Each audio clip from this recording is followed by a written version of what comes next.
Hello, wrestling friends. I'm Matt Coon, which means you are listening to Wrestling Friends with me, Matt Coon. Works out, doesn't it?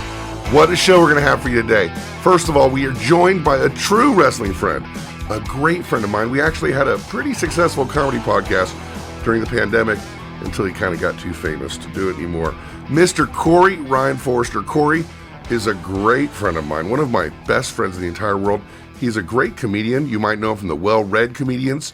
Of course, you might know him from Twitter, where he adopted a persona influenced by wrestling called the Buttercream Dream, but also just one of the funniest people I've ever met, don't tell him I said this, one of the best people I've ever met, and one of my favorite people in the entire world. And after you listen to him, you'll probably love him too. We're going to talk about all kinds of stuff today. We're going to talk about WWE and the waning interest that one might have. We're going to talk about a lot of All Elite Wrestling talk today. We're going to talk about the return of CM Punk. We're also going to talk about why Double or Nothing isn't selling tickets.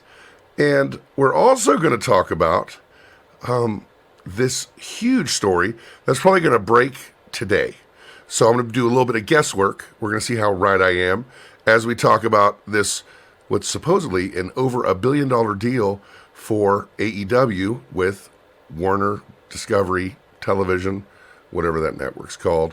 And finally, we are going to talk about the so-called soft brand split and do kind of a small precursor, schoolyard draft, schoolyard pick to get the two shows. I kind of said on Twitter, I thought, hey, what a funny idea it would be.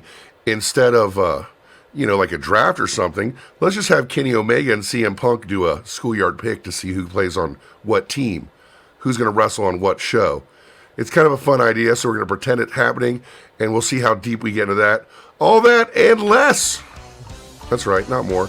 Less today on Wrestling Friends with Matt Coon.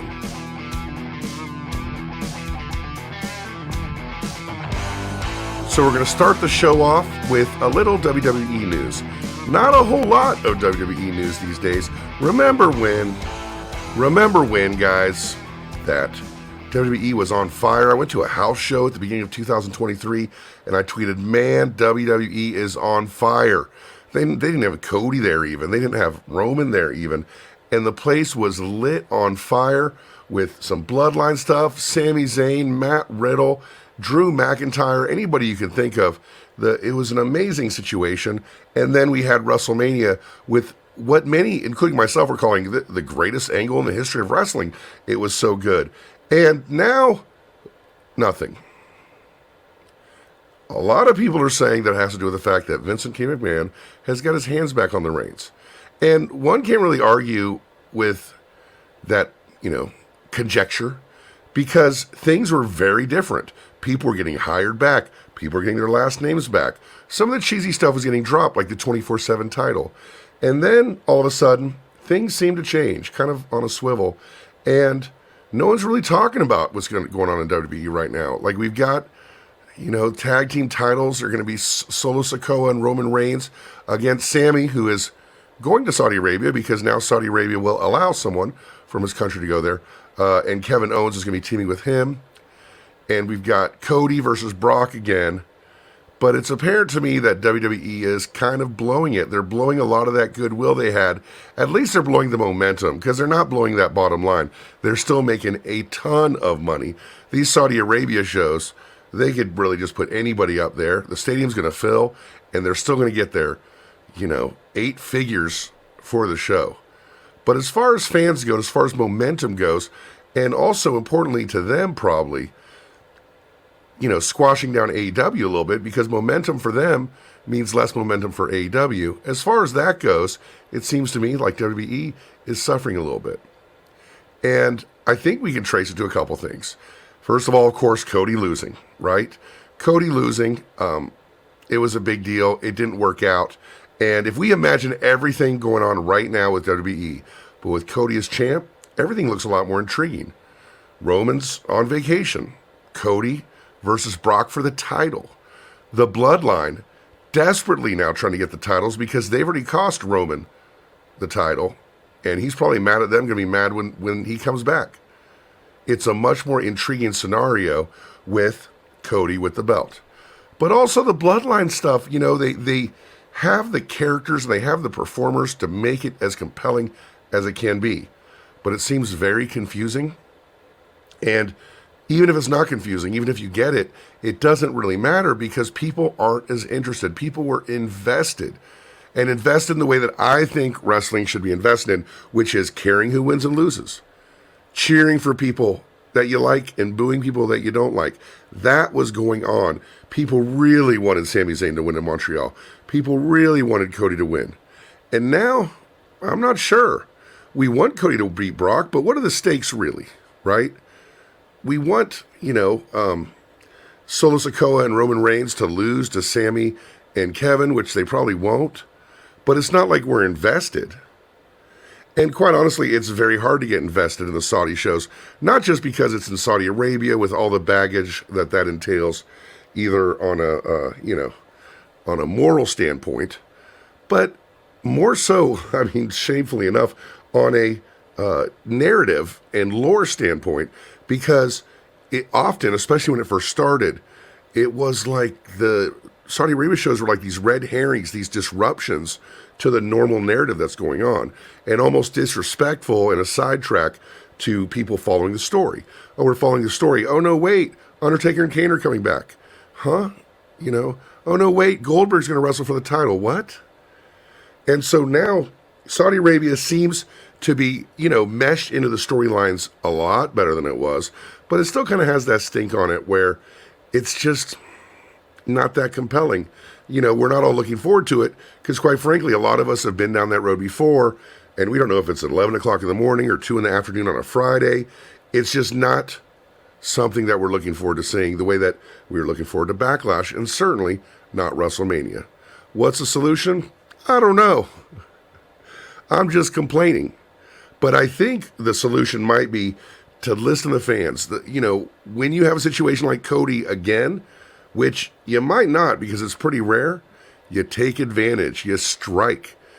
There's a lot of thought that say, oh, I got to use these terms right now, and I hate using them, a babyface champion. That's not really a thing anymore.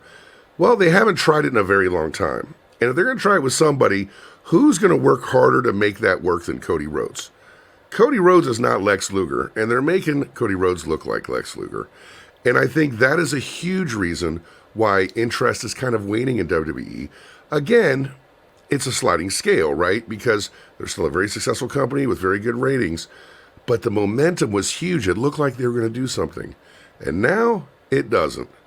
Let's see if they can turn it around. It doesn't look good. It doesn't look good. But I'm hoping. Let's all hope.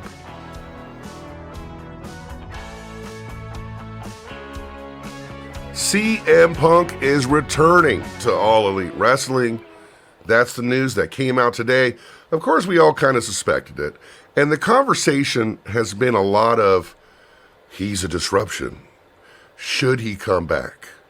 He's a negative force in the locker room. All this kind of stuff. And if you don't know where I stand on CM Punk, of course, I was Dax Harwood's partner. Did I say Hardwood? I was Dax Harwood's partner. I cannot pronounce words.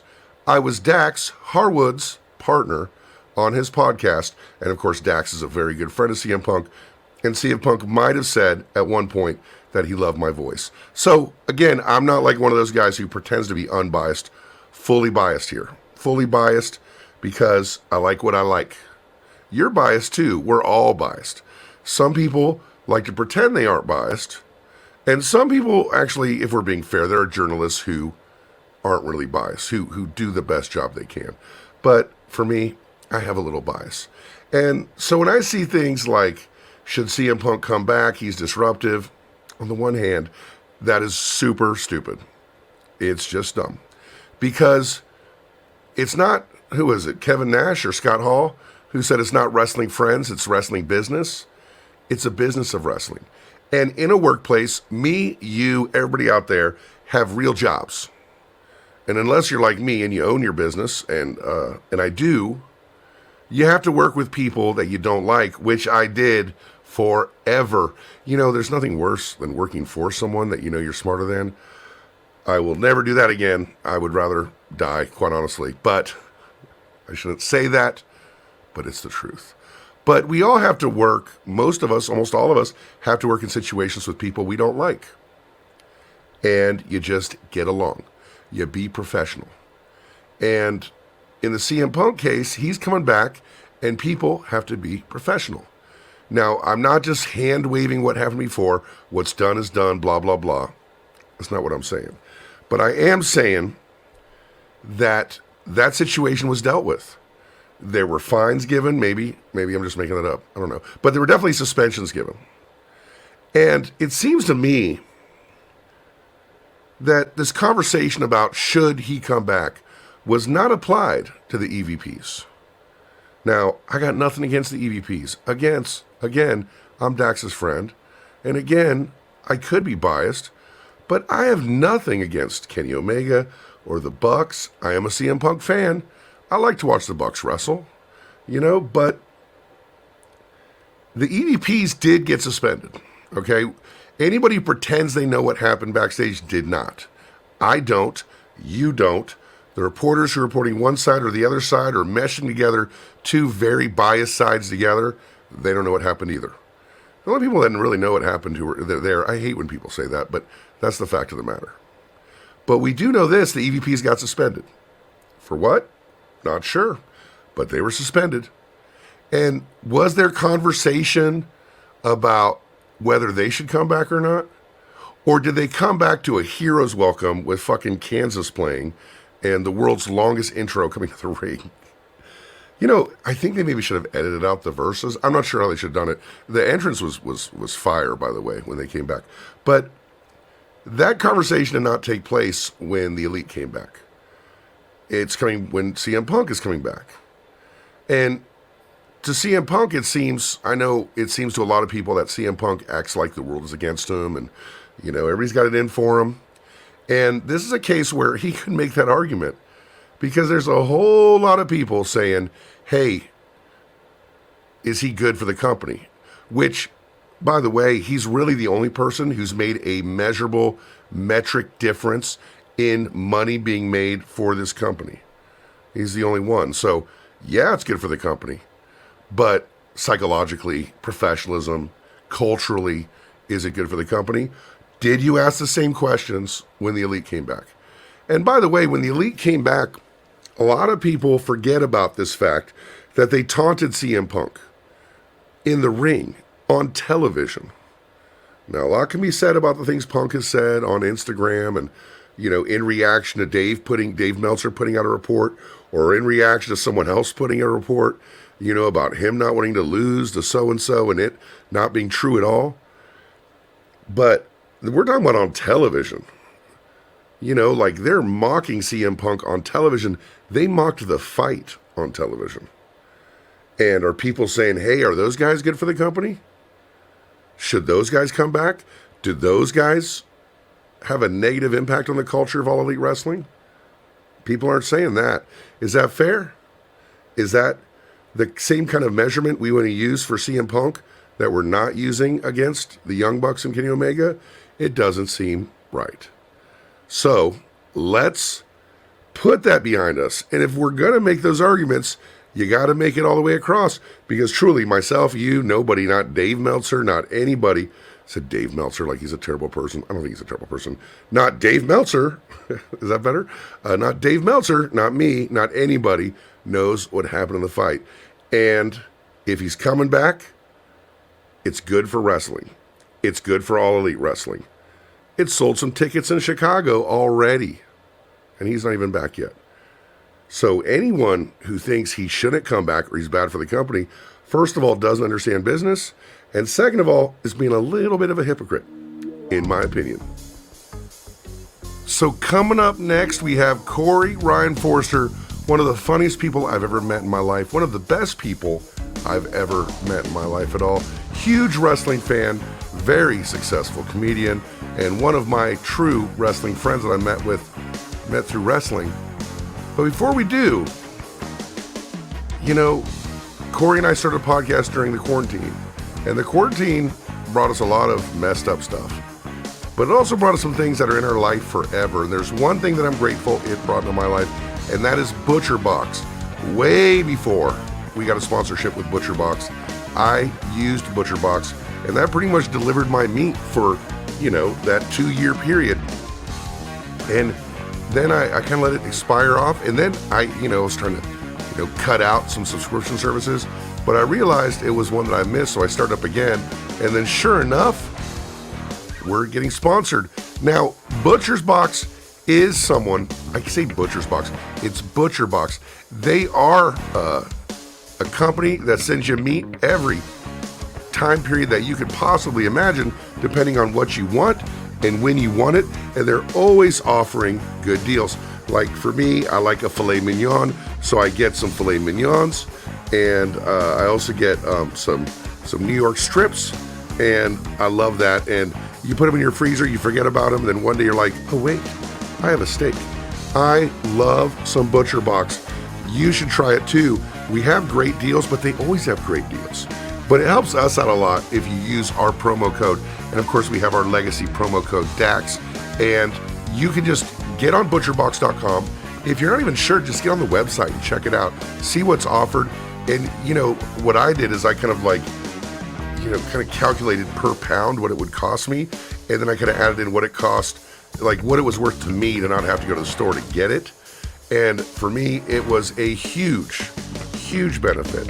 So when you get your first order, you can just get one order. You can cancel it, or you can do recurring, or you can cancel whenever you want. It's not one of these things where you're locked in forever. And it is a great deal anyway.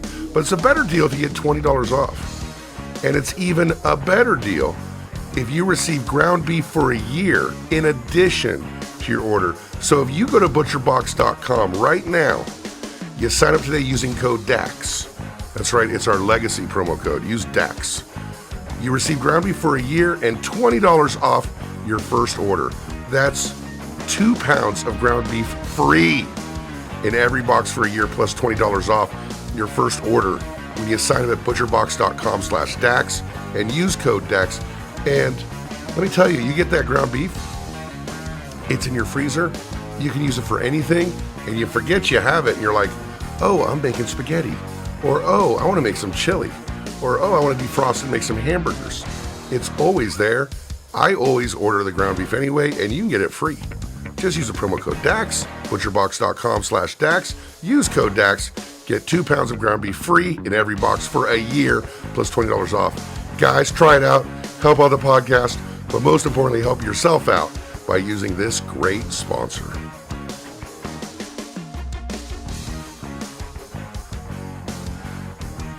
Wrestling friends, joining us now, our guest this week is truly one of my best wrestling friends. Like for week 1, I had Seahawk, someone I hadn't really met before, but we're friends online.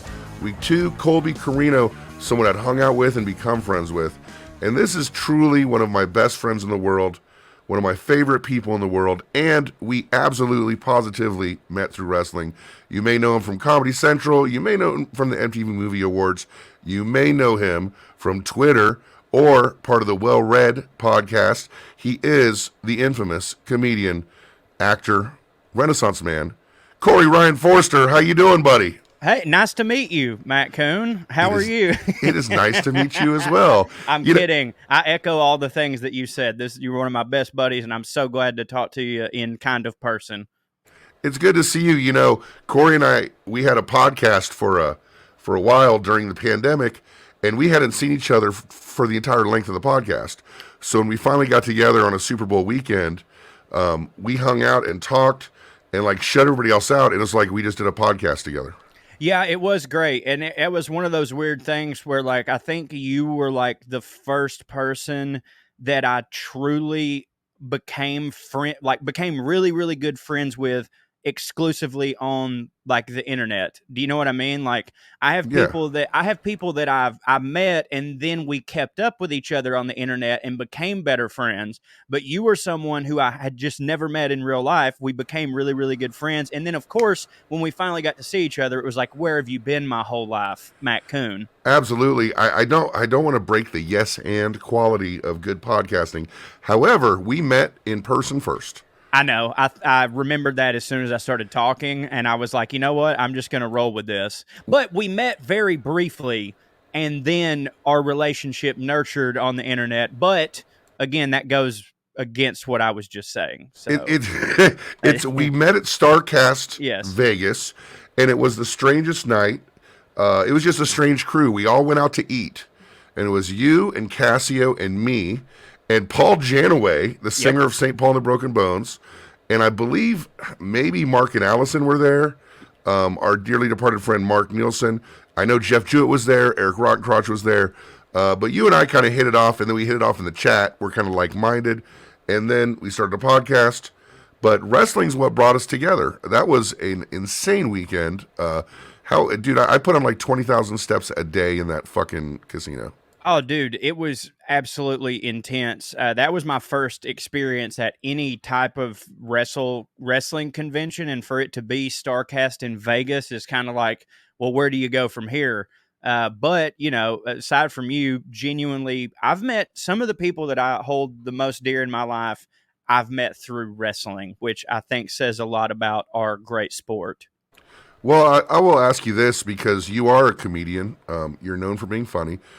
You developed really kind of the thing that gave you a little headwind online was a character that was inspired by wrestling. Of course, Super Dave Miller sent you a belt, and you just started cutting promos online as this character, the Buttercream Dream. Wrestling has been something, though, you've enjoyed for a long time. Not so much when you first watched it, but when did it hook you? When did you watch wrestling go, well, I guess this stupid shit's in my life from now on? Well, the thing is, it was like, I was kind of born into it. It was always a part of my life because, like, my dad went to, I don't know if you know this, Matt Coon, but my dad went to high school with Terry Gordy. And no idea. My dad went to high school with Terry Gordy, and my grandfather, who he was technically my great grandfather, but my mom was adopted, blah, blah, blah, blah, blah. My grandfather was 87 when I was 5 years old, right? So he's old as shit, but he grew up, he loved old school wrestling. And to him and my grandmother, they come from that generation where they didn't know kayfabe. They didn't know it was real. You know what I mean? It was real. So, we hear conflicting things about that, about people kind of always knew, but you're saying it's hilarious. You're from Georgia. Your dad went to school with Terry Gordy, Georgia gimmick, right? Yeah. Bad Street, USA. But you're saying that your family, that shit was real to them. It was real. And I would bet that my dad wouldn't admit it, but it was real to him a lot longer than he would probably admit. But to my grandmother and grandfather, I mean, it was purely real. Like, my grandfather hated the people who wrestled Terry Gordy because Terry Gordy was a hometown hero. Right. They bought into it. They believed it. Some of my dad's favorite memories that he shared with me would be him and his friends taking my grandfather, who at the time they're doing this, he was in his 70s, all his high school buddies, they wanted to go see Terry. So my dad would bring his, father-in-law, and they're all excited just to drink beer, see Terry Gordy. And he's so into it. And dad would be like, he's like, you have no idea. I mean, your grandfather was sort of a hard-nosed man. He didn't really have anything good to say about it. He was kind of a prick, if I'm being honest. But on those nights, it was the times, Corey. It was being a prick was kind of, that was like it was over. I think that was the baseline, right? Yeah, that was the baseline. Being a prick was over back in the day. And he said that my grandfather, though, on those nights, he didn't drink because he was a big Christian prick, but he would drive the boys back. They'd all be drunk, and he would stay up till 2:00 in the morning making his world famous silver dollar pancakes in a wife beater shirt, or a white tank top, I'm sure we're supposed to call it now, and make them silver dollar pancakes and just sit there and just talk about how real it was, and how, Skandar Akbar's an evil man, and all that shit. And so to answer your question, it was always there. But then for me, like, the thing that I go, okay, it was the superpower. It was Hulk and Macho Man. I'm not going to be a person who in hindsight goes, I wasn't really ever into Hulk Hogan. I totally was. But for me, it was Macho Man. Like, that's what made Hulk good to me. I had the wrestling buddies. And then, you know, he's definitely one of my least favorites in hindsight, but the Ultimate Warrior, just because I was a kid, and whatever Vince McMahon, who I didn't know at the time was the owner of the whole thing, whatever he said to me was real. So when they told me and my friends, you don't understand, the Ultimate Warrior is the best technical wrestler on the planet, me and my buddies were just like, oh my God, I didn't think anybody could be better than Hulk Hogan, but apparently this guy is like the real deal. Absolutely. You know, and you hit him, it doesn't even hurt him. It can't. Yeah, and I didn't know it was because he can't sell. You know what I mean? I didn't know. I just thought, well, this guy. And so I'm in it. I'm in it then. But then someone came along that ignited the flame further than I ever thought, and that was Stone Cold Steve Austin. Because Stone Cold Steve Austin, what he did for me and my community was he made us go, wait a minute. That's my uncle. You know what I mean? Like Hulk Hogan and these dudes, those aren't real people. Right. Nobody looks like that. And then when Stone Cold comes along and starts kicking ass, we go, wait a minute. He literally talks like my Uncle Jordan. He looks like my Uncle Jordan. He drinks beer like my Uncle Jordan. Maybe I could do this. Oh my God, this is insane. And it was also because I wasn't allowed to watch WWF. In my household, we were a Jim Crockett Promotions WCW because that was the more wholesome one. That was like the Christian wrestling somehow. Right. So I would have to sneak to my buddy's house to watch Monday Night Raw. You know what I mean? And so Stone Cold to me not only represented someone that looked, talked, sounded like me, but also something that was just a little bit fruit in the Garden of Eden. You know what I mean? I'm not supposed to see this. And and as soon as, you know how we are as kids, when my parents told me that there's something I can't watch, it's my favorite thing now. So the Attitude Era meant so much to me. It's the most consistent thing about parenting as a new parent yourself. If you want to make sure your kids wants to do something, is going to do something, tell them they can't do it. Exactly. They'll never do it.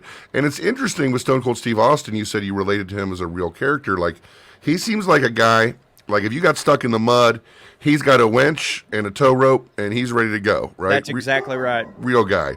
My dog's barking. I thought I was like, is that Matt Coon's stomach or is that the dog? It could go either way. You know, I was listening to Norm Macdonald's book the other day and I was thinking about us and our podcast, and he was talking about how all these famous comedy teams were a fat guy and a skinny guy. Yeah. And I was like, hey, that's me and Corey. You know? It is true. Laurel and Hardy, Abbott and Costello, Roseanne and Dan, you know. Like.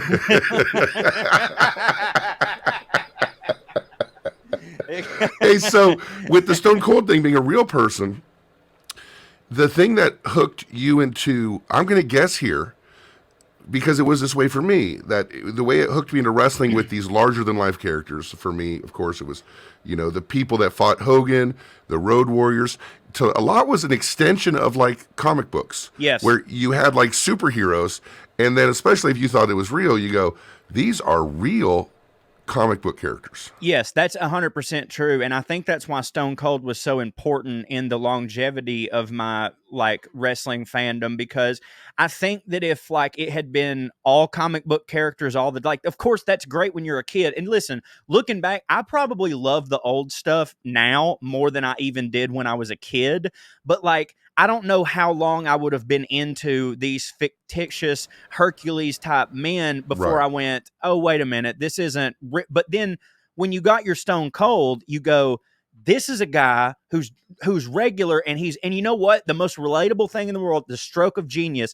Here's a guy who hates his boss. Right. You know what I mean? Right, yeah, like that's all it was. And that made used to people kicked someone's ass because you were supposed to, because the bell rang and that's what you do. But Stone Cold was kicking people's ass out of justice, out of feeling like he was made lesser than by a corporate entity. He was sticking it to the man, and we all could get behind that. And so, as funny as it is to say, like, if you look back at the Attitude Era now, it's like, that's not realism at all. But at the time, it was like the D-Generation X and them were punks. We all knew those dudes. We all wanted to be those guys. Like, the first time I ever got detention was for telling the librarian at my school to suck it. You know what I mean? Like, we all wanted to be those dudes. You know, the Freebirds, Terry Gordy, you mentioned, that got me in detention because as a kid in art class, I'm from California. I don't know nothing about Confederate flags. Right. I just know what did I know then? The Dukes of Hazzard, Of course. and the Freebirds. So I was drawing Confederate flags in art class, because I thought they were cool looking. I mean, here's the unpopular opinion about the rebel flag. It is cool looking. It's bad. It's bad. It's wrong, Matt Coon. It's terrible. We should not show it.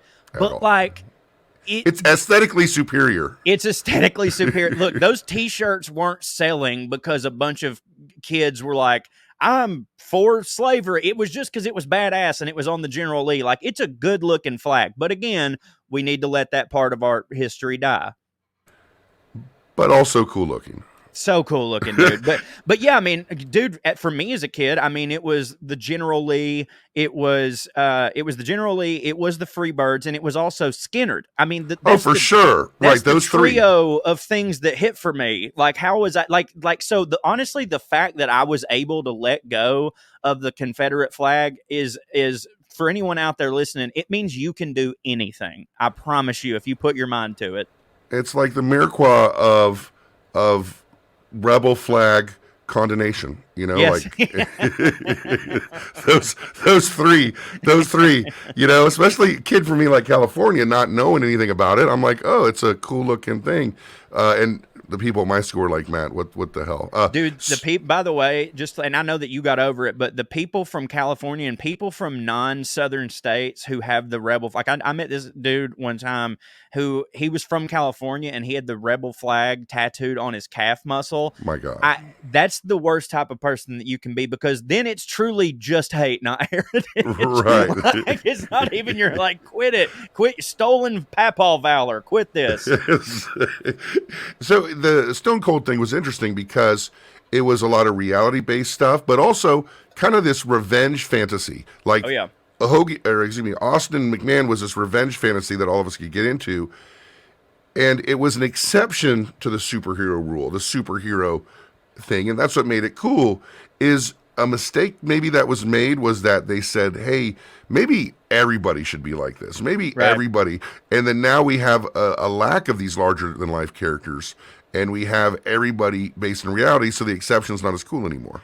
Yeah, that's 100% true. And like, unfortunately, in almost every aspect of art, that's gonna happen, just because like wrestling's no different than regular Hollywood, where it's like, we got to follow the money. And if something works, we got to keep pounding that into the ground. Like right now, there are superhero movies that should not be being made. And by the way, that's fine. I totally get it. But they're like, look, this is the trend right now. We've got to do it. And to your point, whenever they do that some of those movies are actually starring professional wrestlers, which is weird. Yes, they are. And by the way, I will say this, almost all the ones that star professional wrestlers are some of the good ones. Like your John Cena and Peacemaker is one of the best things I've ever seen. I totally wish that we had done Through the Screen Door on that. Bautista's the greatest wrestler turned actor ever. You know which movie I was thinking of, though.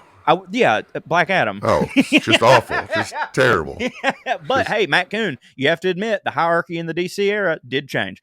But my point is that that's going to happen, and unfortunately, the actual good ones end up sort of getting denigrated because of it, because now it's all oversaturated. And so, like, yeah, I think them trying to chase Stone Cold maybe made Stone Cold lose a little value, but to credit how great of a performer he was, he's still over like crazy. How interesting is the acting thing, really? You know, we see guys who, unlike any other art form, we see guys who don't act, who can act, right? You see Ice Cube does Boys in the Hood, destroys, right? Never acted a day in his life. Yep. I think of Michael McKean, who is a fan of yours, from Spinal Tap, who was able to become this amazing character on Better Call Saul, right? But then you've got John Cena, Batista. Dave Batista is amazing in everything he does, but in particular John Cena, there was no indication at all that this guy was going to have the levels of emotion and nuance, and not to mention piano playing that he had in this amazing show Peacemaker. I would even go, you and I are prone to hyperbole, Corey Ryan Forrester, and I would say that might be my favorite television show of all time. Peacemaker? Yes. I mean, buddy, I won't say it's my favorite television show of all time, but I would never say someone was wrong for saying that, because it's definitely one of my, I mean, it might be my favorite comic book television show of all time, and there's been some good ones. But no, I mean, going back to that, like, I think it just proves that, like, a performer is a performer, and it Right. can translate to whatever. Because I've always said, like, people ask me, like, who are my influences comedically, and if I really think about it, a lot of them are wrestlers. Like, a lot of my timing and flair came from, pardon the pun, Ric Flair. Like, the Buttercream Dream was an amalgamation of Dusty Rhodes, Ric Flair, and the Macho Man, and their timing works for comedy. You know what I mean? And, like, at the end of the day, a wrestler is going out there to pop a crowd. The comedian's going out there to pop a crowd.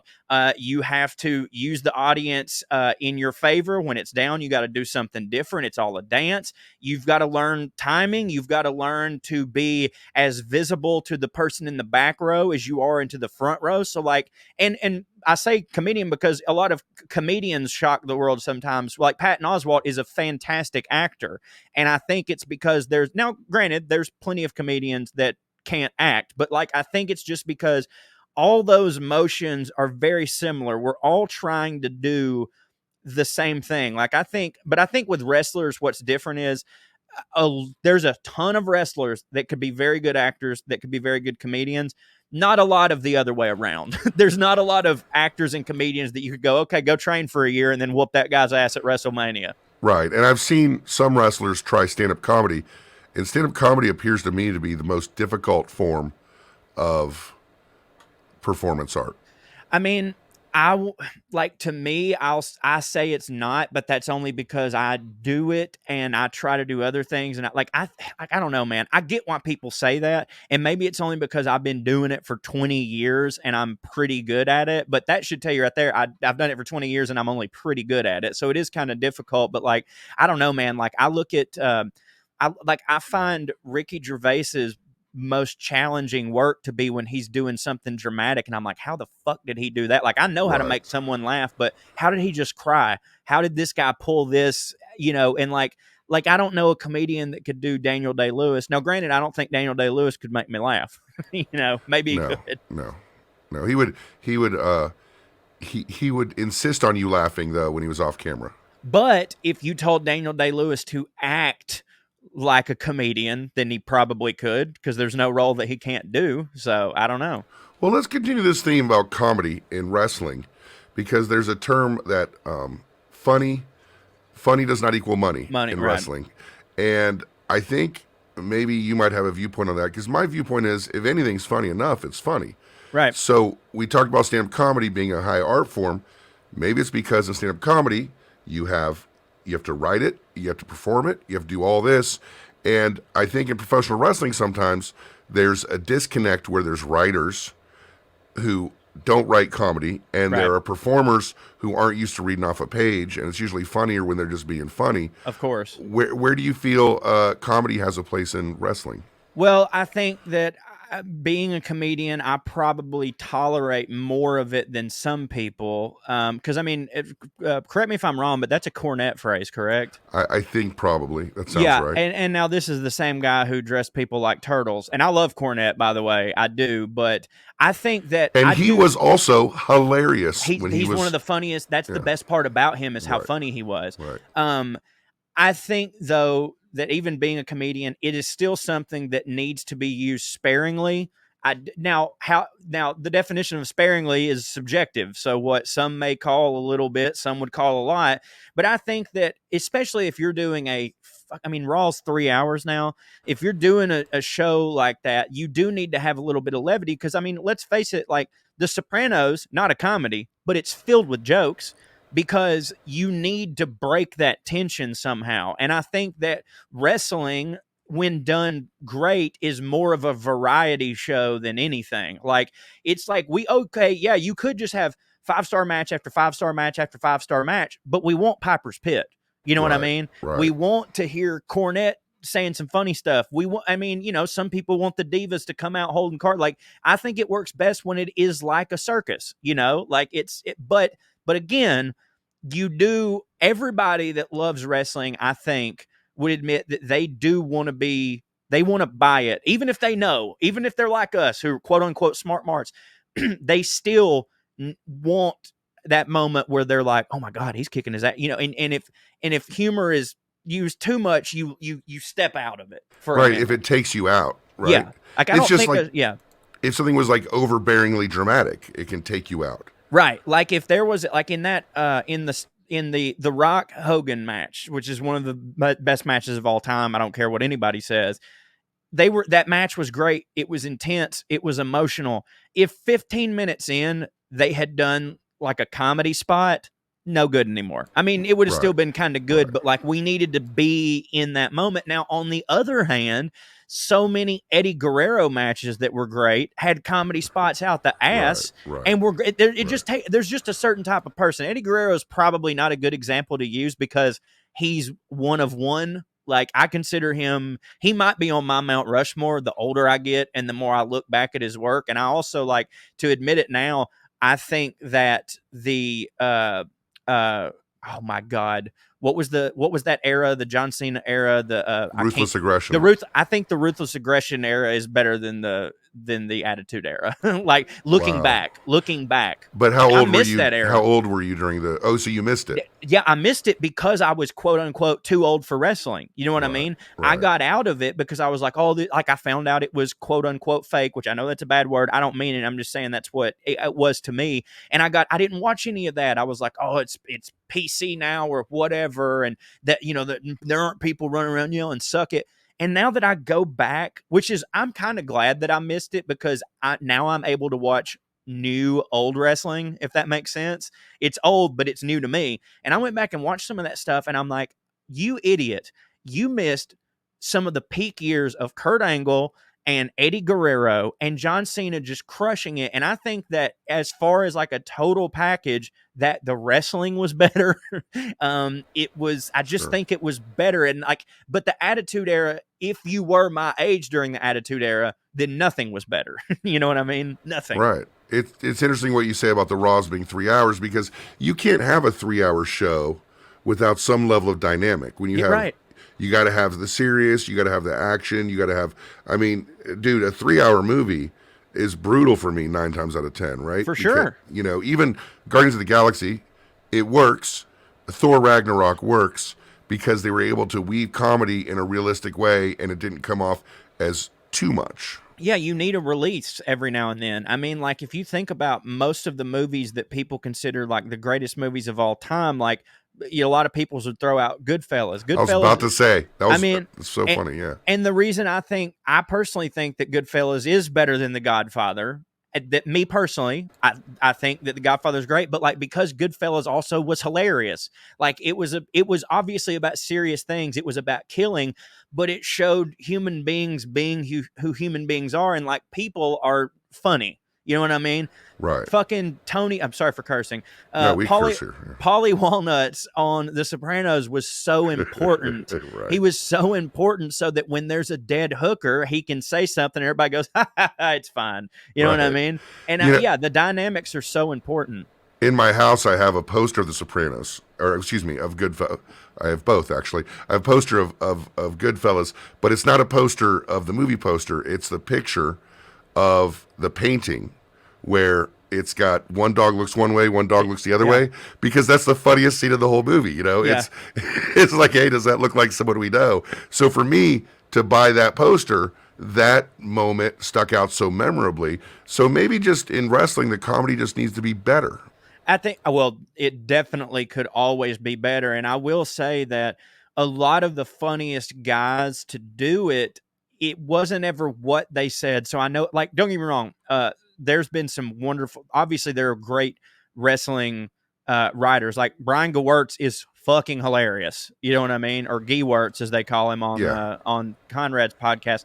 He is hilarious. He can 100% write comedy. However, the times that Shawn Michaels cracked me up, it had nothing to do with anything he said. It was how he carried himself, his looks, his timing. It was all this. And if you get a wrestler that doesn't have comedic timing, I don't give a shit what words you put in their mouth. It's not going to make sense or matter. So maybe a lot of it is just recognizing who's funny. You know, like Right. for me, the most recent in recent history, the funniest shit I've seen on wrestling. My dog again. Hey, buddy. He's barking. Hold on one second. Mako, I'll leave the mic on so you hear it. Mako, shush! Come here, buddy. What's going on? that insincere. Come here, buddy. Come on. Yeah. To me, I'm going to reset. So it depends. If you have funny people and they recognize they're funny, that works really well. For me, the last year or so, the funniest thing I've seen in wrestling is Sami Zayn trying to break Roman, Sami Zayn trying to break Solo Sikoa, and the Usos hiding their laughs behind there. There's another one where Chris Jericho was putting people on the list, and he's breaking everybody in the ring. Yeah. You know, those are funny people, and sometimes you just need to let those people go loose, right? I agree. Like the funniest, like Kurt Angle is one of the funniest wrestlers of all time. Hilarious, Dude, right? so funny, but a lot. I mean, don't get me wrong, his promos were funny and written to be funny, but some of the funniest things he did was like that Eddie Guerrero match where they kept throwing the chair back and forth. You cannot coach that, and you can't write the physical humor and the action on Kurt Angle's face. Like I don't think a lot of people appreciate how good of a wrestling actor Kurt Angle is, because without saying a word, he could send you through these peaks and valleys of emotion and make you laugh your ass off, but then come right back and go, by the way, I'm still the guy who won the gold medal with a broken freaking neck, and kick your ass. Like him and Eddie Guerrero are the perfect amount of comedy and badass together. And that's why it works, right? We talked about context inside of a wrestling show, of funny in a wrestling show, but context of a funny human being inside of this full-rounded character of being a badass. You know, Kurt Angle, you knew he could whoop your ass. He can wear a little cowboy hat and make you laugh. Right. But what made it really funny was that, you know, he would shoot the toughest guy in the history of wrestling who could beat up Hulk Hogan in 5 seconds. Yeah, exactly. And go ahead. That's what I'm just saying. Like Kurt Angle I'm so upset that I stopped being a fan I took a pause being a fan, because that Kurt Angle era is like, all my friends make fun of me. Well, I say all my friends that are my age make fun of me when I say, guys, I'm telling you, if you go back and just be objective about it, the ruthless aggression era is better, and they just won't hear it. And I'm like, okay, guys, whatever, but just go watch Kurt Angle and tell me that is not better than so much of the Val Venis shit. I mean, I love Val Venis, right, but for the love of God, you know. Kurt Angle in many ways is a Tony Soprano of wrestling, because he was funny, but he never was like, look how funny I am. Yeah, right. It was always this thing, like, you know, the funniest thing on The Sopranos to me was when Tony would yell at AJ. Like, he would just be so pissed off, you know. And Kurt Angle, when he was doing it, he wasn't thinking he was being funny. He was thinking he was being serious. And that's another level of comedy, right? Yeah, I would say that it took people telling Kurt that he was funny before he finally was like, oh, I guess I am funny.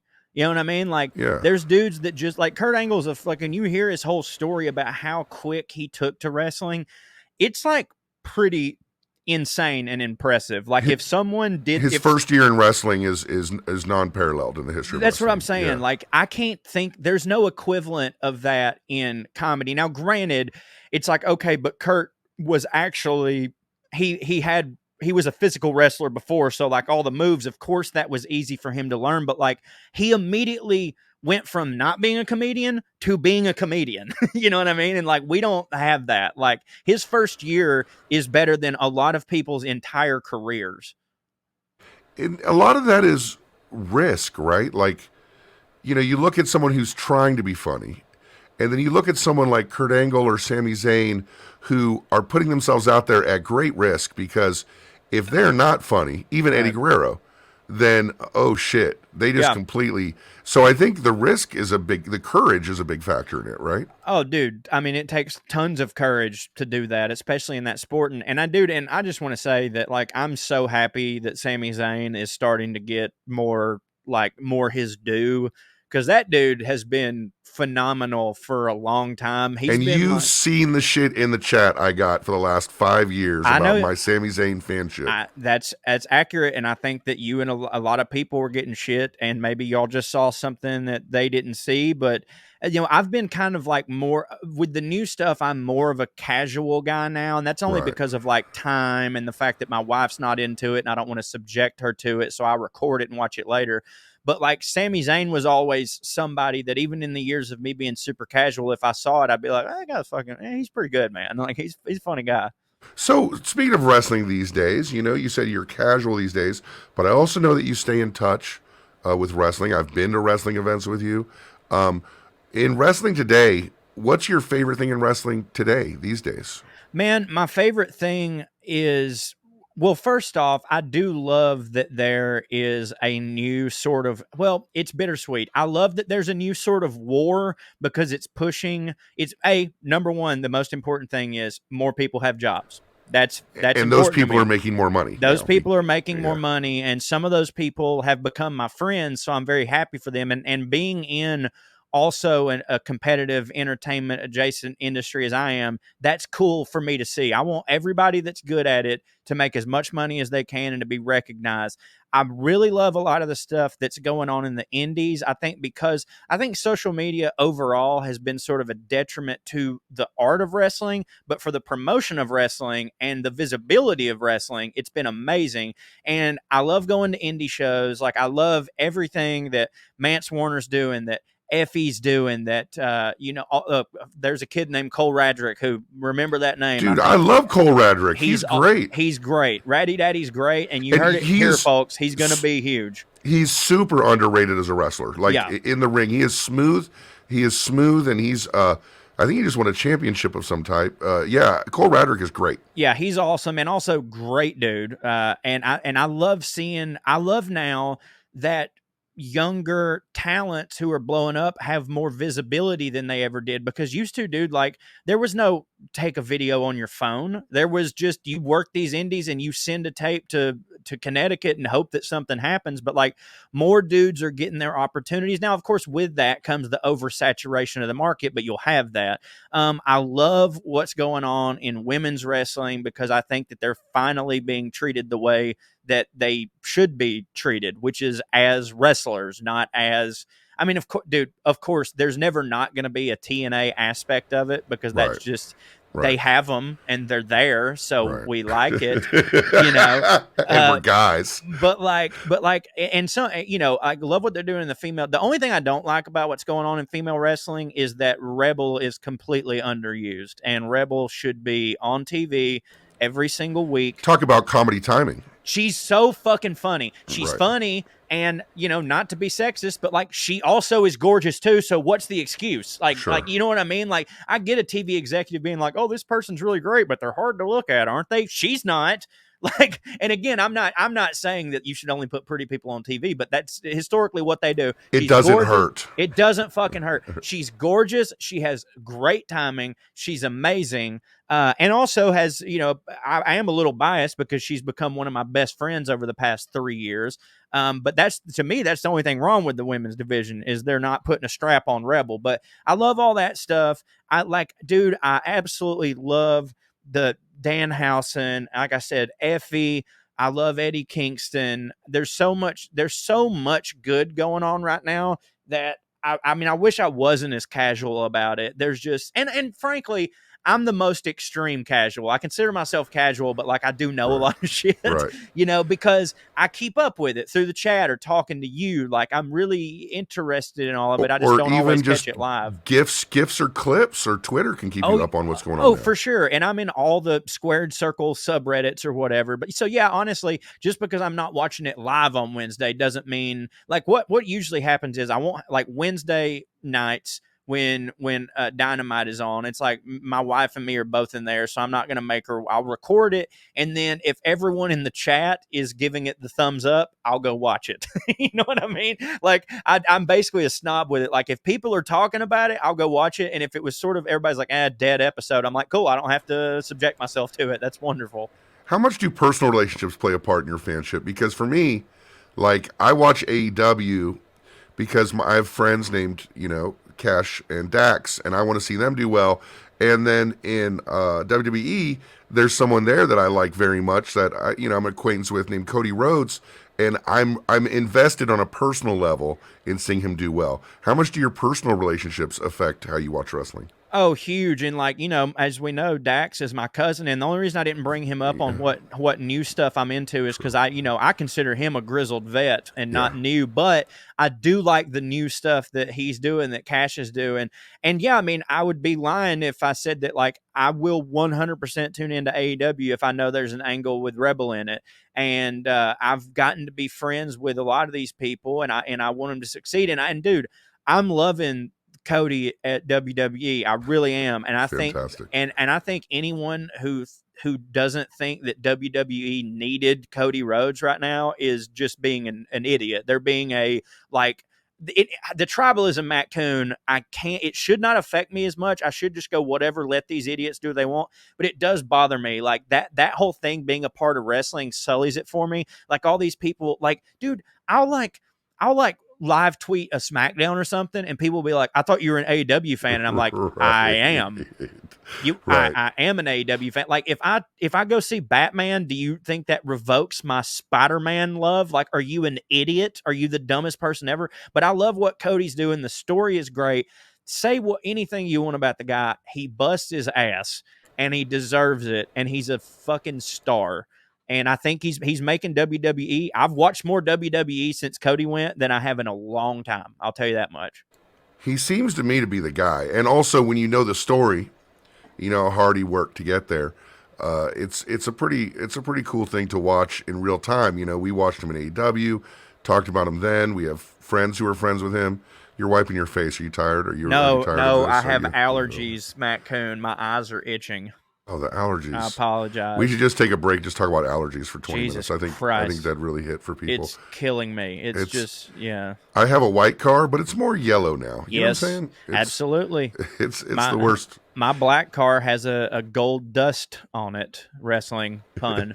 So you talked about how wrestlers now, like, Effie, Danhausen, can get out there now. They can put out content. One thing about the show we talk about a little bit is content creation. I used to run away from that term because I think it's kind of douchey. But I don't like it either, but I know what people mean when they say it. So I think we got to embrace it now, And Yeah, for you, to me, content means stuff. And I don't make stuff. I make art, Matt Coon. Content. Yeah, content I is like a bunch of stuff in a glass, the contents of this glass. Right. Right. I make art, So, content creator Corey Ryan Forrester, let me ask you. Yes, that's fine. It is true. We said earlier, you created this buttercream dream thing, and it really took off. And it's a character that you said is based on wrestlers, but is peculiarly, interested in progressive politics at the same time. Right. But you were able to use that, and just that as an undercurrent to your other comedy, and it really blew you up during the quarantine. How important is it for these wrestlers now, especially young wrestlers like Ratty Daddy, Cole Radrick, if he were to have more of an online presence, to online promotion, like Danhausen got more popular during his injury, Dude, it's the name of the game. And like, I went from, here's the thing, you can not like something, but still have to admit that it's the thing you have to do. Because before the pandemic, I was not a make a video on the internet guy. Nope, you weren't at all. Like I'm insanely lucky that like the first time I ever tried it, it literally changed my life forever. Because you just have to do it. I mean, now more than ever, of course, every single facet of entertainment is oversaturated because of it. But now more than ever, people have a chance to be seen that otherwise would never have been seen. Like back in the day, in order to make it as an actor or a comedian or whatever, you had to hope that a big network let you on one of their things. And there was only so many things. Now you can just go, I have an idea. Like if you had an idea for a sketch, you had to go to Comedy Central or whatever to like, I got to get somebody to pay for this sketch. Get your phone, bro. Like you've got the tools in your pocket. Right. Is it going to be as good as what you could do in a studio? No, but a lot of these people out there are looking at you going, man, if this is how entertaining this dude is with just a phone and a microphone, imagine if we put some money behind that, what that would be. It's so important. And honestly, because of it, wrestling's actually become more important to me because of it, because like it's kind of inarguable that I kind of got over as a quasi wrestler. Like Right. so many people who still follow me and have become a fan, they thought that I was that guy. You know what I mean? Because Right. because there were no comedy shows going on. It was just, who's this, dude? You And almost had to pull it back a little bit because I did. people were associating you with just you're the buttercream dream. You're this, like Larry the Cable Guy. That's who Right. you are. I made the conscious decision to pull back from it, and frankly, I think I've stayed away from it too long because it was funny and it was fun. But like, yeah, I was worried that like people were going to start coming to shows and being like, I don't understand why. Where's the belt? Where's the glasses? What's all that shit? And I was worried about it for a while that like because as you know, that character in no way to me is making fun of wrestler. It's a celebration of wrestling, Sure. right? Old school wrestling. And then when I started getting the seal of approval from wrestlers, I can't tell you how much that meant to me. To like one time, Sean Waltman retweeted it and sent me a message talking about how great it was, and not to toot my own horn, but was talking to me. He's like, dude, you actually have really good promo skills. Like you might could have done something with this. It meant a lot to me, and I told him, I was like, it means so much to me that that I'm not taking the piss out of wrestling, and this is a celebration of it. But dude, so I can tell you this: I wouldn't be sitting in this house, this very nice house in front of this very nice computer talking to you if it wasn't for the fact that I decided to start promoting myself on social media. Like, you just have to do it. There's a lot of people out there who want to do that, who want to get involved, who want to get out there. And I know the advice is easy, really. It's just do it, Do right? it.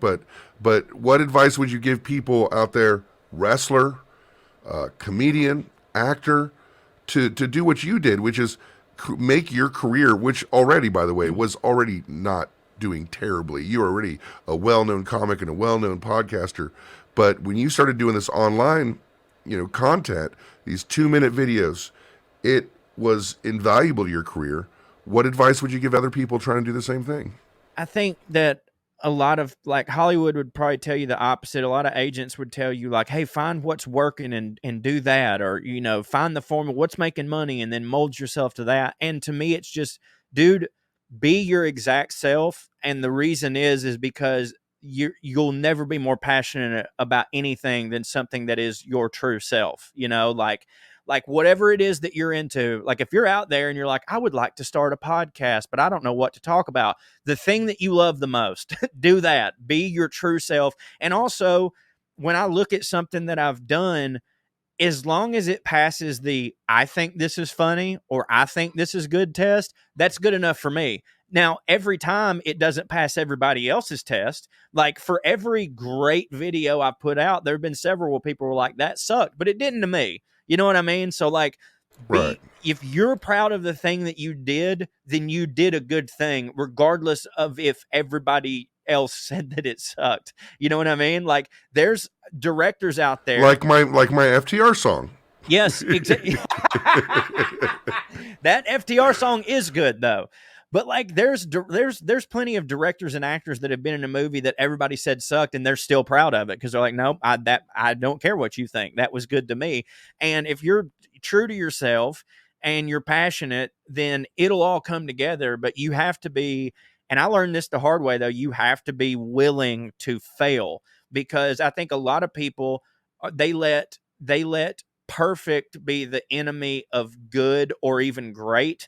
Whereas like they think I gotta dot the I's, I gotta cross the T's. It's like, no, dude, just put it out there raw. How you did it is good. Because if you sit there and you try to nitpick everything and make everything perfect before you put it out, you're gonna get passed by because everybody else is already doing shit. You know what I'm not saying put out crap. I'm just saying don't beat yourself up. Just do it, and really just do it and try your hardest, and you have to love it. It's the J.K. Rowling thing, of course, whole box of worms there. But Box of worms. Box That's of not, worms, Matt that's Coon. not really the saying, is it? That's where you find our t-shirts over at Well, boxofworms.com. they do things differently at Hogwarts. They have boxes Yeah, of worms there. that's true. But the story of J.K. Rowling, 11 or 12 times being told your manuscript sucks, right? Right. Like, can you imagine the first time you're like, no, fuck you, it's good. And the Right. second time, I like it. No, it's good. The third time, fourth time, fifth time, you got to be like, I suck. And to have that belief in yourself that turned into $1 billion industry, it's a lesson for all of us to not be afraid of failure. The Chappelle Show changed comedy forever. It changed television forever. It's one of the most landmark things that's ever happened. It also was passed on 7 times before it got made. Wow. So, now don't get me wrong, guys. Is there something that was passed on 5 times because it was shit? Absolutely. You know what I mean? But if you believe in something, believe in it. Now, like, obviously, like with the buttercream dream and stuff, like I was still going back and analyzing what I thought worked and making tweaks and yada, yada, yada. But like, just believe in it. And like, dude, if you go back and look at the first ever buttercream dream, it's almost unrecognizable. It's not even the same cadence, the same, Right. like he changed over time. It's like watching the first Homer Simpson. Yeah, 100%. And it's like, it's not that the first Homer Simpson wasn't good. It's just like, you got to know when to improve and you've got to, make those choices. But like, just do it, man. I'm in the zone where like, I do a lot of stuff on spec where I'm not getting paid. Maybe it's for my Substack or whatever, but like, just do it, man. Just keep going, Where do you find that line for yourself between like believing in yourself and, putting it out there regardless, right? You go this, and then also this notion of refining, reflecting, improving. Because one thing I know about you, Corey, one thing that's worked for you in your content creation is your work ethic. You have this kind of self-loathing part of yourself that says everything sucks, so I got to improve it. But at the same time, you have this other side of yourself that said, I don't care what anybody thinks, I'm putting it out there. Where's that line for you, or do you ever find it? Well, funny enough, that self-loathing part has, I've done a lot of work on that guy. I went to therapy, and I'm not saying that he doesn't exist. He certainly is still in there, but I've gotten way better about it. I've gotten way better about because I used to think, and I know that you probably felt this way, and it's kind of the stereotype for artists and stuff is like, you have to be damaged and you have to hate yourself and you have to be depressed to even make anything. And I truly believe that, but I think I believed it because it was an excuse to not work on myself. Because I was like, because I was like, no, it's fine that I'm this way and then one day I was like, you know what, man, I got to be happy. Went to therapy, got on medication, and I'm still employed, and I'm actually doing some of the most fun stuff that I've ever done. Now I do think that there is a level of healthy anxiety. Like if you're too relaxed all the time, you're not going to meet a deadline. Right, You know what I mean? Right. You know what I mean? But you got to find the difference between, like, there's anxiety that is good. Like the anxiety I feel right before I'm about to walk on stage. The reason that anxiety exists is mainly because I can't wait to get on stage. Right. And there's nerves because I'm about to put myself out there and be vulnerable. And dude, the day that I'm like completely relaxed right before a show, it probably doesn't mean anything to me anymore. And I will gladly let someone else have my spot, But I think that I would advise a lot of, if you're in the creative arts and I mean this sincerely, you've sort of believed the notion for years that like, hey, my mental illness comes second, and because it helps me make art. I would just like to tell you that, of course, I can't speak for every situation, but mostly that's not true. If you get help and get happy, you will find that not only are you still creative, but that you might even be more creative, and you'll more importantly be happy. And that is the dream, right? To be able to still put out that content creation, still be funny, still be edgy, still be artistic, and not necessarily have to crawl into a ball in the shower at night. Yeah, because that's not fun, and it almost makes it not worth it. You know what I mean? Like, and now, dude, like my mindset on everything since I had a kid has changed completely because, like, wait, you had a kid? Yes, Matt Coon, I did. I didn't notice with your 50,000 tweets about it. I didn't notice that at all. Well, that's the thing, Matt Coon. My personality has changed. You know me. When I'm into something, I'm all in. So, like, being a dad is my entire personality now, and that's how it's going to be. But, like, to me, it's changed. Like, I only worried now about him.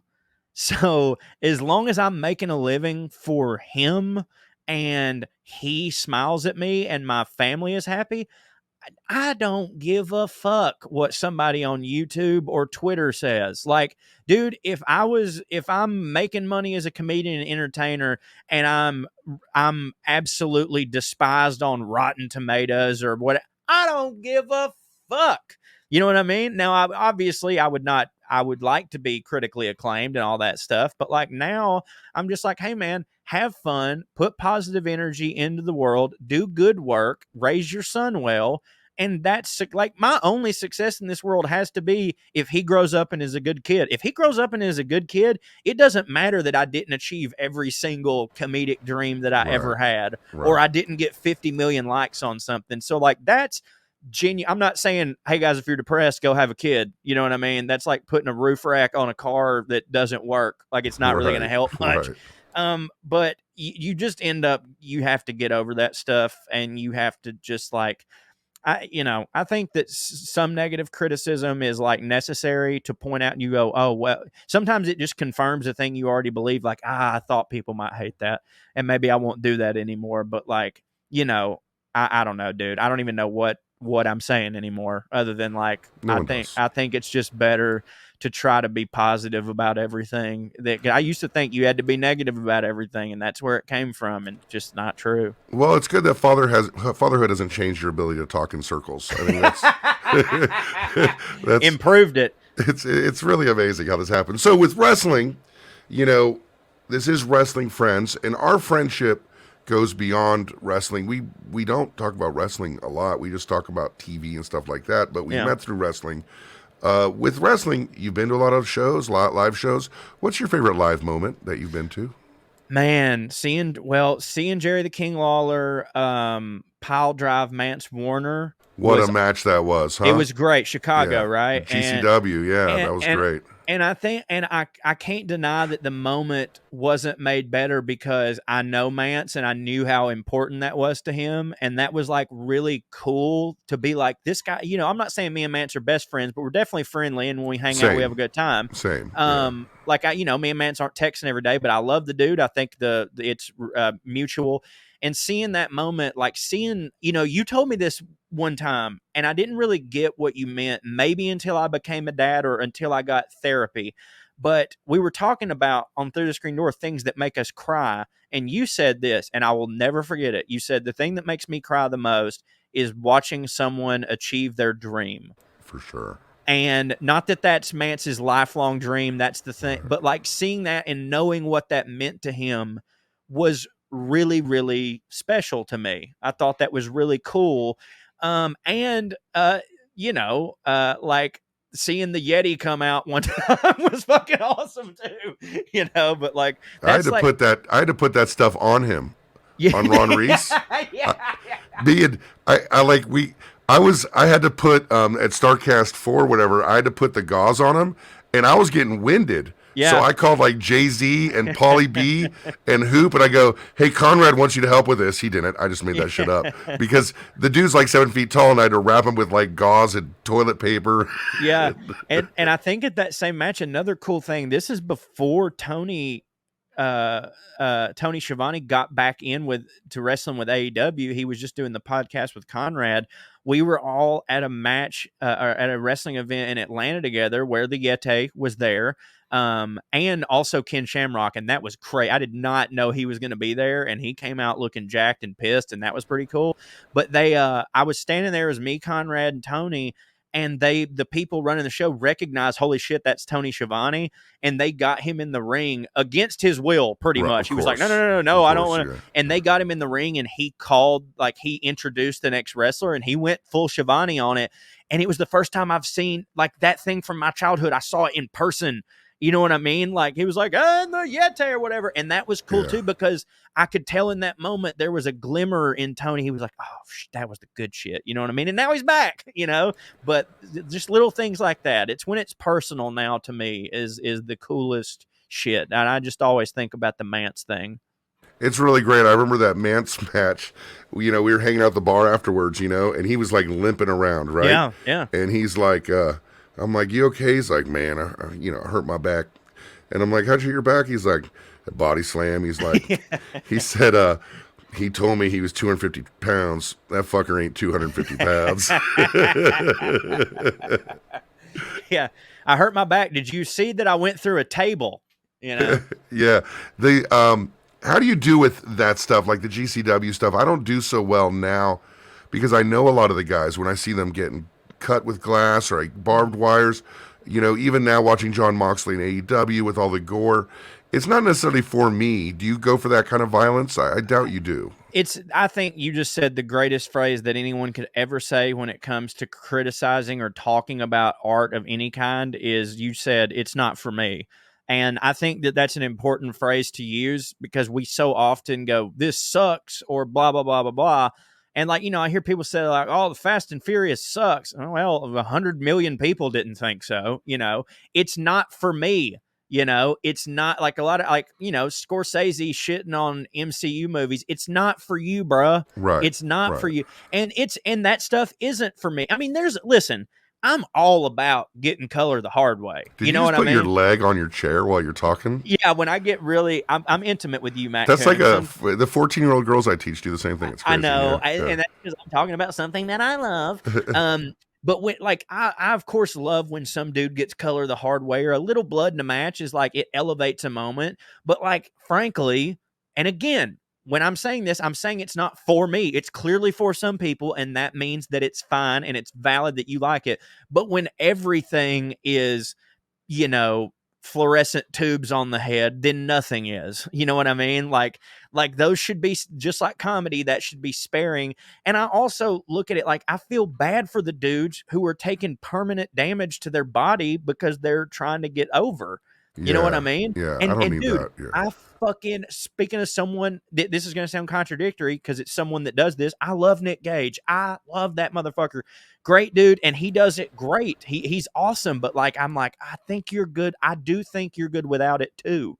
Yeah, he's specifically who I think about when I think about this guy who was so nice to me and so nice to Matthew, and we've hung out and we've talked and had a good time, and I'd say we're friends. And when I told him, I said, I don't need to see you do that, and he's like, man, I appreciate you getting the feels for me and all, but I love doing it, And hey, and there you go. That's the answer. He loves doing it. Do it. And for the record, I've been to several GCW shows, had a fucking blast all the time. It's just that if you had to ask me to pick my style of wrestling, that wouldn't be at the tippy top. But Right. it's fun. It's a spectacle, but I much prefer just regular old good storytelling, beating the shit out of each other in the ring. You know what I mean? Promo, beat the shit out of each other. Promo, comedy. Good to see you. Well, of course, Corey, we can talk forever, and you folks out there listening, all 5 of you listening, I do want to say that when Corey and I get together, it pretty much sounds like this. This is pretty much the conversations we have and the way we talk, and people just stand back and go, are they married? They're because... And by the way, I know that since this podcast is about your friends, you're going to run out in about 3 weeks, and I'll have to come back on, and I got to tell you, I'm looking forward to it. Me too. Corey Ryan Forrester, tell everybody this is such the lame intro, That's right? Fine. Tell everybody your social and plugs and everything there, buddy. What you got going on, Corey Ryan Forrester? The thing that is most important to me that you do is go to parttimefunnyman.com. That is my Substack, which is kind of like a Patreon, but it's geared more towards writers, but there's video and audio on it now. So I do bonus podcasts. I write essays, I write poetry, I put up videos. We're adding new segments every day. Most every day I do a park rant where I record myself screaming about something in the park. So parttimefunnyman.com is the most important thing to me. Is this coming out this week, Matt Coon?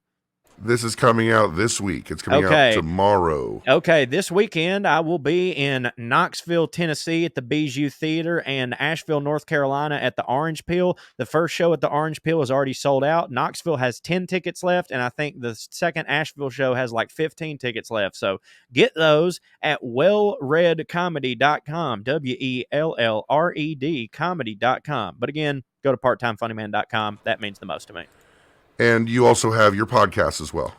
Yes. Oh, God dang, Matt Coon. I forgot. Yeah. Putting on Airs with me and Trey Crowder. That is a podcast where two hillbilly dum-dums talk about fancy people and their culture, such as Trey breaks down the Venn diagram of where fancy people and trash people intersect. A great popular example would be fucking your cousin, right? And then I do I'll do a history lesson at the end about European history or royal history. So it's just taking the piss out of fancy people. And then of course the Well Read podcast that I've been doing for 7 years. Well, Corey, I love you, and I'm glad you're on the show. And, this show is pretty much just a way for me to talk to my friends. That's pretty much it. I'm glad people like listening.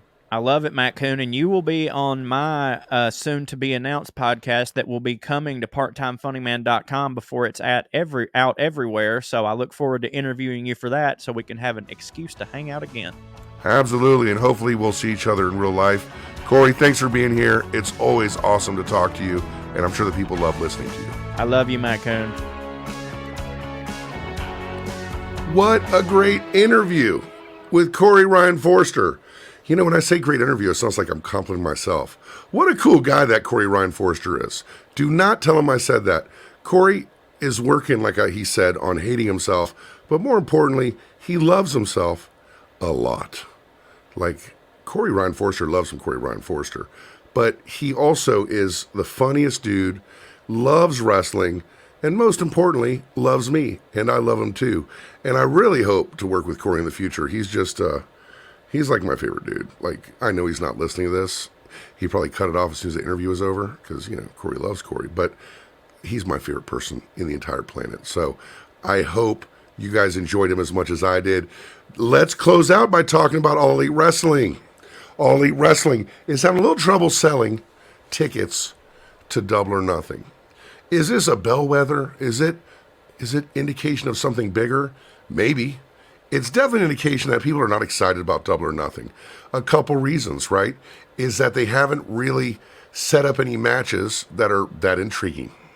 They've only set up a couple matches. You got FTR, my buddies, versus Jay Lethal and Jeff Jarrett, which, if set up right, could have been really compelling.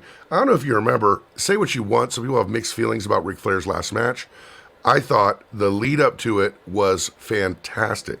And the angle that they shot that had to do with Jarrett and Jay Lethal attacking Flair, those guys came off like monsters. They came off like guys you wanted to get their asses kicked. But AEW is not done with them. FTR is still getting the chance, still getting the pop, still getting the recognition, but it's not like we're dying to see that match. But people are looking forward to seeing that match probably more than they're looking forward to seeing the Four Pillars match. We talked about the issues with that last week. I'm not sure it's an indictment on Jacob Freeman as a champion, but it is an indictment on the way the match was set up. And it is an indictment on, it's one thing I was told. Someone heard my show who's in the business, and they're like, oh, you went after Tony Khan's booking. I'm like, I didn't say anything really that bad. And they said that, people in AEW can be a little sensitive. That doesn't help anybody. You want to listen to criticism, especially good faith criticism, of somebody like myself, maybe not me because I'm dumb, but somebody who's like me but smart, but who has good faith criticism, meaning I want All Elite Wrestling to succeed. I've been there since day one. I've been there since before day one, rooting them on, getting a pile of shit for it, by the way, and not backing down because I believe in what All Elite Wrestling is trying to do. But the Four Pillars thing hasn't hit. That's metrically, I like using that term, right? Measurably noticeable in the ticket sales. Now, All Elite Wrestling as a whole is doing great because they sold all those tickets for Wembley. They're about to announce what Wade Keller is calling perhaps a $1.2 billion deal. I'm going to go ahead and co-sign that because Wade and I have had our issues. Like, I was on his show a lot, and I looked up to him a lot. Like, I was on there a lot, and I listened to The Torch a bunch, and I read The Torch a lot, and Wade was kind of my guy, you know, and then I went to work with Russo, and I was kind of dead to him. So I kind of held that as a resentment because I think he made some assumptions about me based on the fact that I was willing to work with Russo and not really looking at what my intent was for working with Russo. So I kind of, because I respect and liked Wade so much, I was like, you know, forget it, man. Wade's, right? But really, if Wade's put himself out there and saying this is the deal, and I think he said he was an estimate on his, you know, based on some conjecture, I'm going to go ahead and believe it. Because if Wade Keller puts out something and stands on it, I think it's going to be true. So they're doing very well. But they need to look at what didn't work about this. Instead of getting defensive or getting sensitive or doubling down, they need to say, why did this not work? It's too late to change it. It's not too late to make it more interesting, but it's too late to change it. But why did this work? It could be argued that there's some big names in All Elite Wrestling. Kenny Omega, Chris Jericho, Jon Moxley, Bryan Danielson, and none of them are being presented at the top of the card in this feud. None of them are being presented in a match that we want to see. Of course, we know we're going to see them in Elite versus BCC, but man, that match should have been put together if they wanted people to go see it. Now, there is, of course, an argument to be made that Vegas is not a great town to have a wrestling event because people who go to Vegas people who go to Vegas events don't live in Vegas. They fly into Vegas.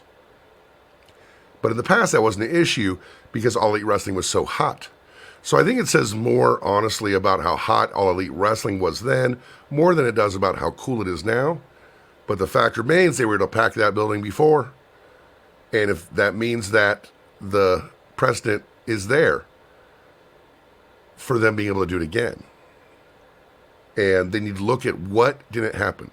Whether it's who's involved, whether it's the writing, whether it's the booking, whether it's the timeline of when matches are announced. All Elite Wrestling can do a lot of favors for themselves by being honest with themselves and listening to criticism from people who care about them and care about it and want it to work. On that notion, we're going to close out today with something fun. There's been a lot of talk about this $1.2 billion deal, and there's a new show called Collision coming to Saturdays. Of course, none of that's been announced. It'll probably be announced tonight as the show's released. And there's been this talk of a soft brand split.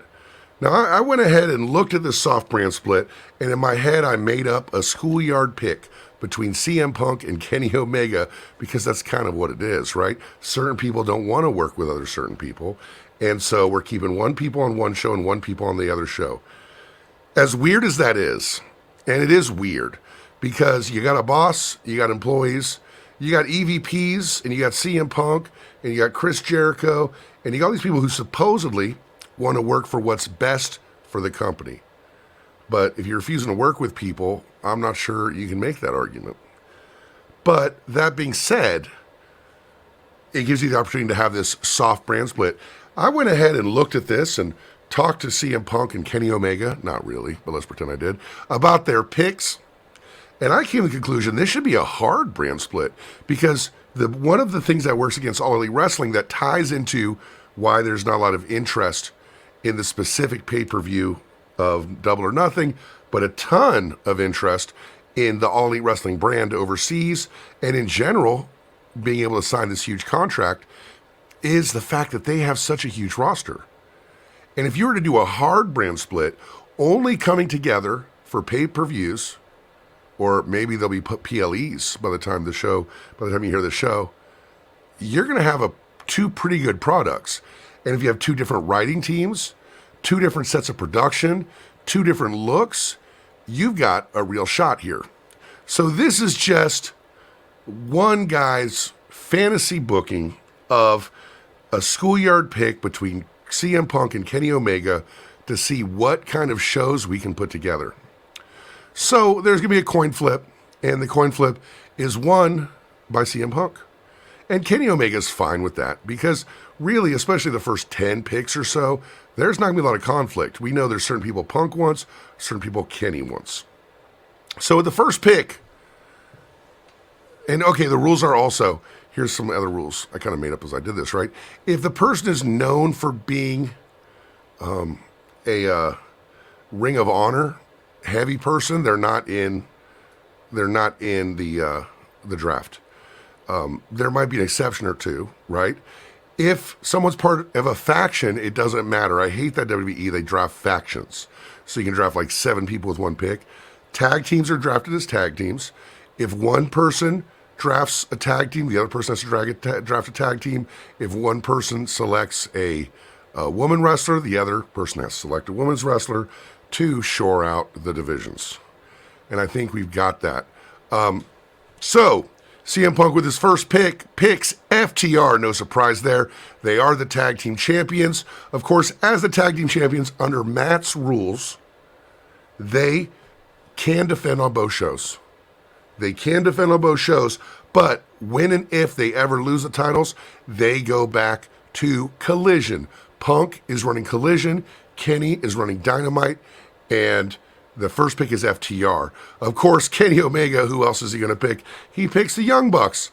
So we have the Young Bucks and Kenny Omega on Dynamite, Punk and FTR on Collision, and Punk's pick is up, and he picks, a little bit of a surprise here, Bryan Danielson. Bryan Danielson, of course, with the pedigree, with the history, also quality wrestling. Also, he's just a tippy-top guy. Kenny Omega, seeing what just slipped through the hands of CM Punk, picks the world champion MJF. MJF being picked behind Bryan Danielson might be seen as a slap in the face, but who could be offended at being picked by Bryan Danielson? At this point, CM Punk realizes he needs to start shoring up his women's division, and as his first pick, he picks Jade Cargill. Jade is just, what does JR say, a blue chipper?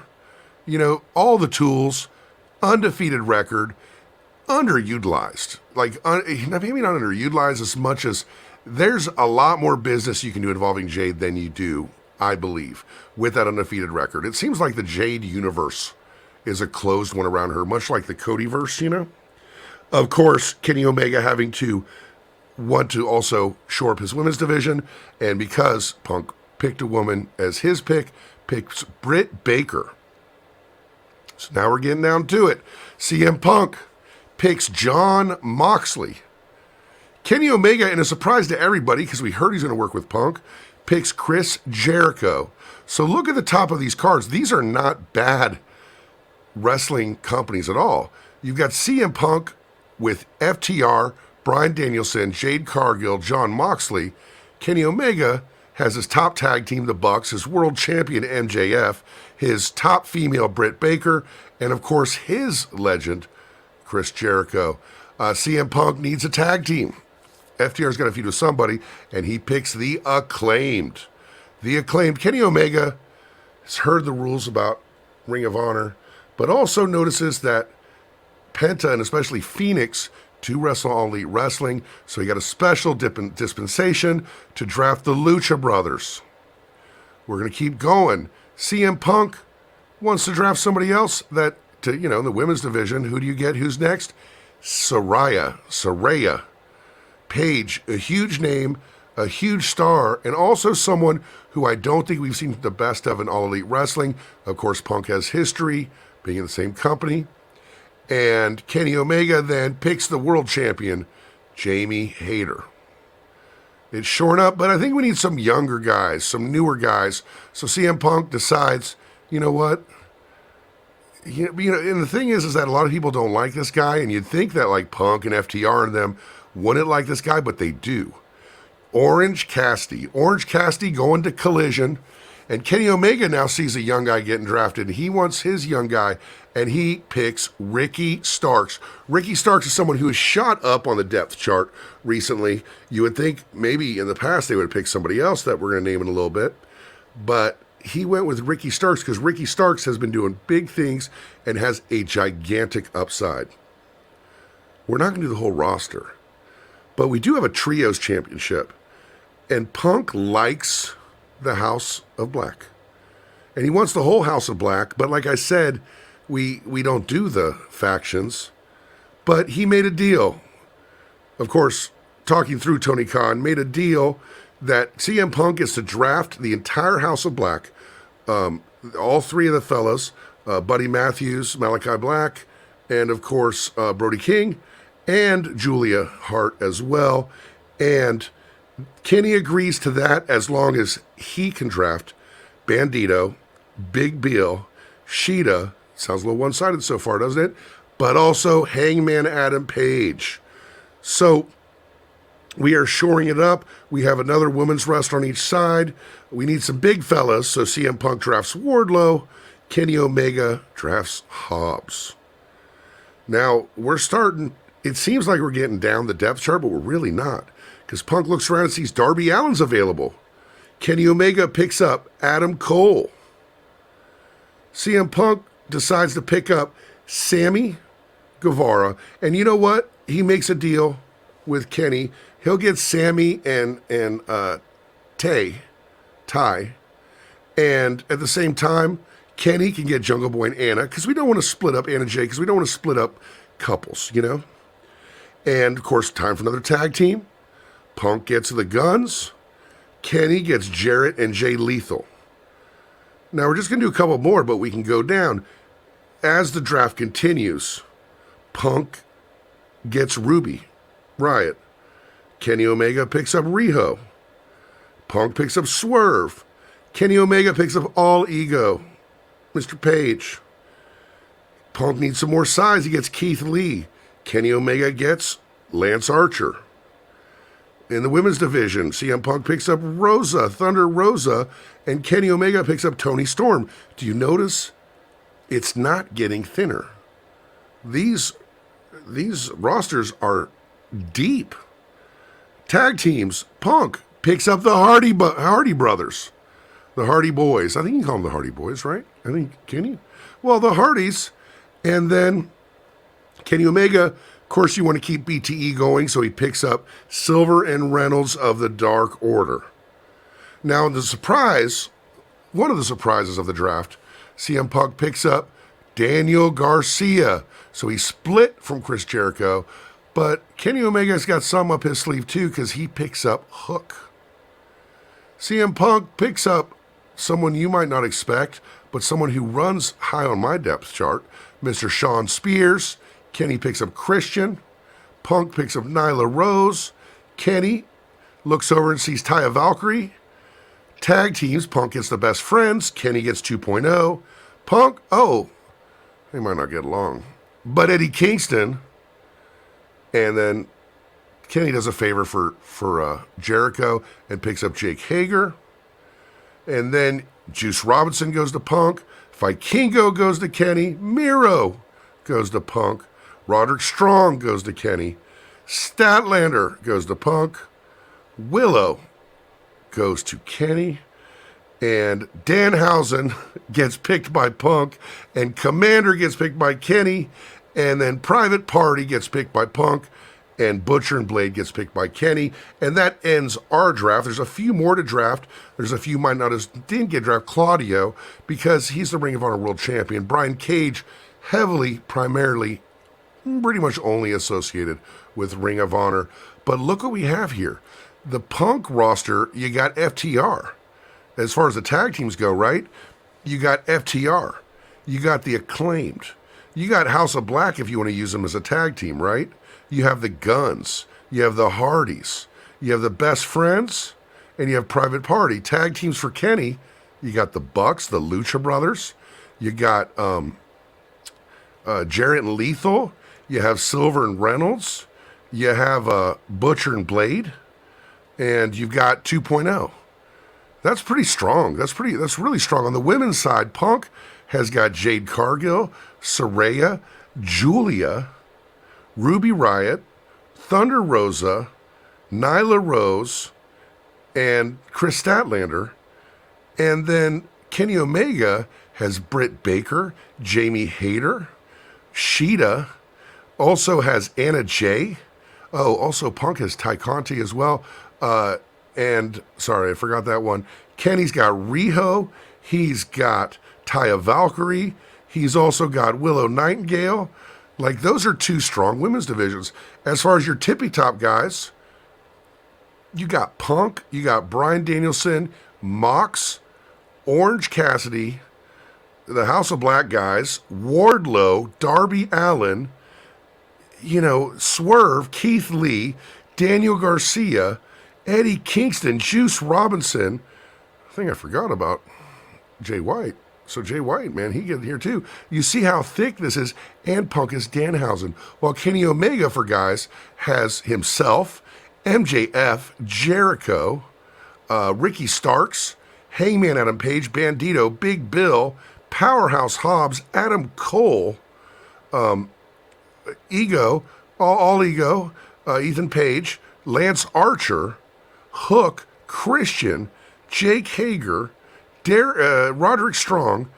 I mean, these are two great rosters. What could be done if you kept these guys apart, if you kept these two brands apart and only got them together a few times a year? Maybe rarely wrestle each other. Remember when they first did the brand split WWE and we got to see Angle versus Michaels in a cross-promotional battle? It was fantastic. Now, I'm not sure if you agree with this or not. I put this together pretty quickly. And really, it was CM Punk and Kenny who drafted these, so you can't get mad at me. But let me know what you think over at Matt Coon Music. Of course, coming to you next week, we have a new special guest. I'm not going to quite drop who it is yet. I got a couple things shaken out. But the people that I'm talking to, it's going to be someone you want to listen to. Of course, episode 1 had Seahawk. Episode 2, Colby Carino. Episode 3, Corey Ryan Forrester. So there's no telling who will be here next week, where you hopefully will join that person and me as you do every week here on Wrestling Friends with Matt Coon.